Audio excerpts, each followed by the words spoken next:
Hi all, Tom from Amplified Parts here. Today we're going to show you how boards can be mounted on standoffs in a pedal build without requiring any external mounting hardware. Here is an example build done this way.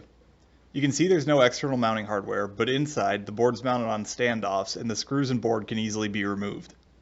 We start with all non-board hardware installed and a 9-volt battery in its desired location.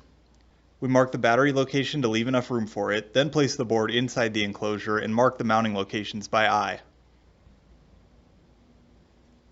A small quantity of Bob Smith's quick cure epoxy is mixed up and applied to both marked locations, as well as the installed standoffs. The board is then placed back inside the enclosure, lining up the standoffs with the marked locations. The position can be adjusted while the epoxy cures, and tape can be used to hold the board in place until it has cured. If you have two identical boards, you can start assembling the second one while the epoxy cures. If you only have one board, you should wait until the epoxy is fully cured before removing the board, assembling it, and then reinstalling it. The parts used in this video can be found in the description below. Thanks for watching.